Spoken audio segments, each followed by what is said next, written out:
Alright, we're going to be looking at parts we can print for our $7.49 Ender 3 Pro. And since I've got this printer, I have put a new hot end on it, which was probably my fault. I believe that there was probably two things wrong with it. One, they had the power supply set to 230 volts instead of 115, which meant it was running at half of the capacity, more or less. It was still able to supply 24 volts, but it probably didn't have enough current. I had to replace that piece also, and then a new Bowden tube. But I made the mistake of replacing the heating element and the heat sensor on the old hot end and adding a Bowden tube. And what happened was it worked, but it was shut down, and then I realized it was on 230 volts. I put it on 215 and it would never print. And what I actually found out was the heating element and the temperature sensing element were completely different from the Creality one. It came out of a parts bin. It probably came out of some other early 3D printer. And the value was completely different, and it just wasn't able to deal with it. So I might have been from an A-net printer, not real sure, but I went ahead and took it out, and I had already bought this, like, man, I don't know, maybe 2 years ago. I think 2 years ago. Now, I think I've only been 3D printing for like 2 years, something like that. Because I think 2023 I got into 3D printing. My neighbor, he he gave me a broken one and a working one, and off I went down the rabbit hole. And then my friend Dave gave me like 4 broken Ender 3 printers, and I fixed them all, and I sold 2 of them, 3 of them. I'm trying to think. So I had another Pro that was really nice.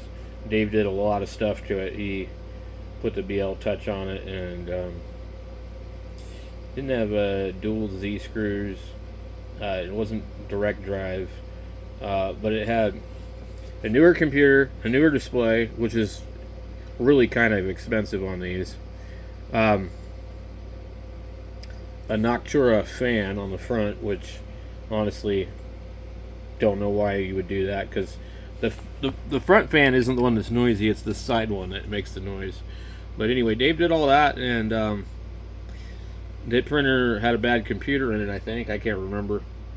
At least 2 of them had bad computers, and one of them I was able to fix, and then another one, I don't remember what I did, but I still have the what I considered to be like the best printer.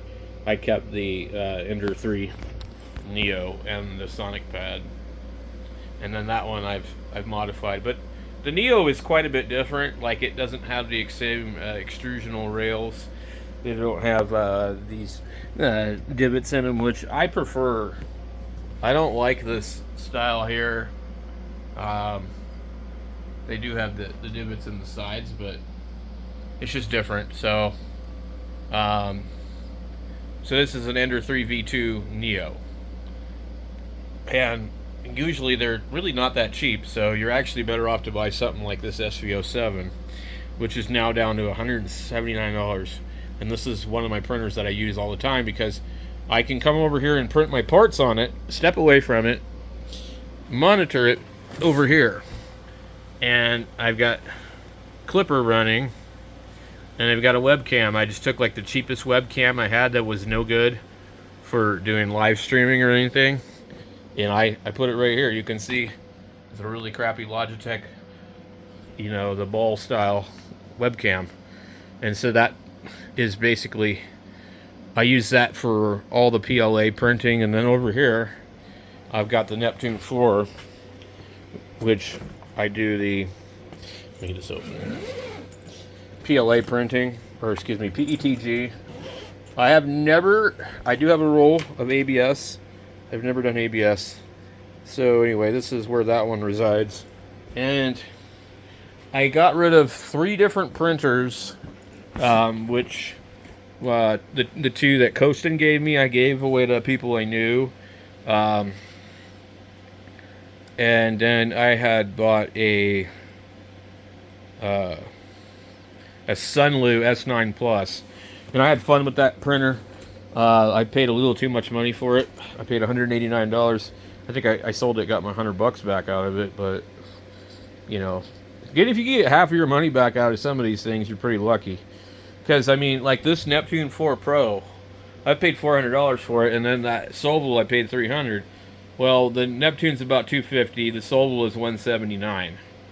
So prices have come down quite a bit on some of these printers. And then I actually have another printer in the house. I have a large format printer, which is the SVO6 Plus. And that printer is slow, but it's faster than the bigger printers I got rid of. What it boils down to with printers is like, how fast can they print? What kind of quality can you get? I mean, they're all like capable of getting the job done. It's just that some are a lot faster, you know. Anything with clipper is always going to be faster, and you're usually going to get better print results. But this little guy here actually prints really, really good. So, where I want to print some covers for these, and I'm not sure what color to make them. I think I have bright green, orange, and white and black. That's really it. So I don't know, maybe I'll just go with orange. I don't know. I'm not sure. I did green on one of the other printers, but yeah. So, yeah, we're going to be printing a bunch of stuff tonight, so stay tuned.